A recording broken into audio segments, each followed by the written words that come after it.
people, as you'll see on the agenda, this is a very aggressive schedule. We're trying to cover a lot of ground today, mostly because we're trying to have this not be just another kind of talking heads session. Not that these knowledge sharing sessions have been that so much, but that we're really going to ask a lot of you in the second half of this 2-hour session here to cover some ground. And so we've asked speakers to speak briefly to leave enough time to have a lot of input. Well, so my name is Sam Merrill, and I am the Muskie School of Public Service staff contact here for the Sustain Southern Maine Partnership, which brings us here today for another knowledge sharing session, like those we've held in the past 15 months on affordable housing, local food, energy, placemaking, changing demographics, and immigration. The partnership involves almost 40 municipal governments, special purpose public organizations like community action agencies and housing authorities, nonprofit corporations like Avesta Housing, and public interest corporations like SustainSouthernMaine. This is aimed at encouraging cooperation across the region to support equitable, affordable housing and transportation choice, economic vitality, community and environmental health, and better focused investments. And here, today we're going to discuss regional transit, and in particular, we recognize we have big goals for transit in the region, but we don't have adequate dollars to support many of the initiatives we have in mind. So this session is going to focus on finance and politics. And in particular, we're going to think about a big new idea, which is a regional tax increment finance district with transit as a focus.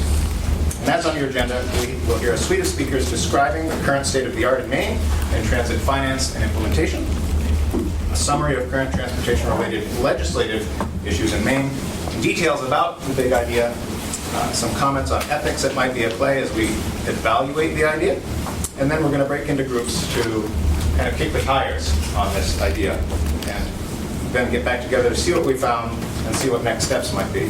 So, first of all, so that we're all on the same page, before our speakers, I'll just jump through some super basic background you probably all know. TIF is just a tool to allow governments to harvest taxes that they can anticipate from future development to help pay for the development today. And there are a lot of political ins and outs, as you'll hear some of our speakers discuss. But here's one of the key ones, and why more and more of these TIFs are emerging across the country, is that they don't ask people to pay more and extra that they're already paying to be able to finance the development. Here's a visual over time of how they work. Generally red is the tax base you could anticipate in an area with no new development, and blue is the margin of additional tax value that can be captured and used in advance to help pay for the project. Now, TIFs are pretty involved and complicated, but it's generally thought to be worth it because you're incentivizing development that would otherwise simply not happen. It would often pass this but-for test. Now in Maine, we already have transit TIF legislation. It's largely the Tex Hoyser, and here and many others in this room. Now you'll hear from Tex first today, and it does enable quite a lot of good development to happen. We're seeing some great projects so far.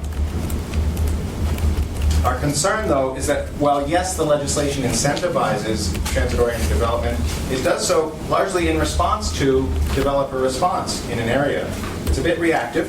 It ends up looking a bit like popcorn. Whereas, as you probably know, the very best planning tools are generally more proactive. They first figure out where they want the growth to happen so that it can actually be predicted where it's going to go, and then they help it happen in those places, coordinated hopefully at a regional scale, and you'll generally get higher density and better results. So now a regional transit TIF is this new idea. They've been tried in Dallas and Atlanta and are relatively new to the planning scene. The one in Dallas was just approved in 2005, and it's along this long corridor here, where each of these little identified areas is a sub-area in this regional corridor where folks had decided in advance to incentivize development in certain areas. And this is what those sub-areas tend to look like. I'll show several of them along this section. You can see, I mean, they've ended up pointing out what are hundreds and hundreds of parcels all working together, where these things can be up, fiscal efficiencies can be achieved. It ends up representing 18 districts on that corridor, aiming to attract $2.4 billion in new investment, 2.4 million square feet of new office and retail, almost 14,000 residential units, and addressing many other economic development goals, including, see open open space, affordable housing, public infrastructure, read transit, some section of that, that 185 million that they want to put into transit investments. And they're well underway with this. So it's exciting. There's the website for that Dallas project if you wanted to learn more. But the key question we're going to address here today is, can this kind of a thing work here? So let's look at the shape of how we're going to get at this question. So from your agenda, first we'll hear from Tex Poyser on his pioneering South Portland experience, and then Greg Mitchell on a current project in development underway in the city of Portland. Then a legislative update from Nancy Smith in Rosemount Smart Maine, who more than anybody else has had their finger on the pulse of the activities lately. It was an incredibly active legislative session. I was up testifying on some of them, and I have no idea how much else was going on. I think I'm going to learn a lot from Nancy, looking forward to it. And shortly after, right after that, Carl Epic from PACT will present this big idea in much more detail than I've just summarized, and some of the political issues, ins and outs, pluses and minuses for us to start thinking on, and help set you up well for the breakout sessions, which will have the questions that you're going to be asked to answer that are on the agenda. So immediately after that, Shauna Mueller from Bernstein Shore will provide some legal considerations, guardrails, if you will. She might say, okay, if you're going to do this, don't try doing that, because it might be unconstitutional. Helpful legal advice for people thinking differently. And finally, recent CPD graduate Brian Hill will provide a perspective from his capstone work evaluating immigrant and minority access to transit around the greater Portland region. And some survey work and very illuminating three-dimensional extruded flyovers in Google Earth that you'll see about access to transit. And I think it's important to set us up well for these discussions because, as you know, often in trying to implement sustainability-related initiatives, ethics tends to be the third leg of the stool that gets left out. So we want to have that forefront in our mind and make sure we're addressing minority and low-income issues while we kick the tires on this idea, which we're then going to do. We'll send you off to your rooms and see what we come up with. And we're really asking you to think critically here. Turn on the brain, not off in a passive mode, and look for the soft underbellies on this. There are lots of reasons why this wouldn't work. And we want to say, is this a good idea? And if it is, well, if it isn't, let's put it on the trash heap. We don't need to go any farther. But if it is, then let's think of this as a boat. That we are a community of practitioners. We have these big goals. And we would want this boat to go in a certain direction. The boat would have a certain number of oars that represent functional roles among this community of people who would make something happen. In your group, if you decided that this is something we might want to try to do, a la Dallas or Atlanta, you would then be trying to say, okay, who needs to do what in order to kick the needle off zero and start taking some action in this direction? Good ideas can sit on the shelf for decades. Do we want to do something different here?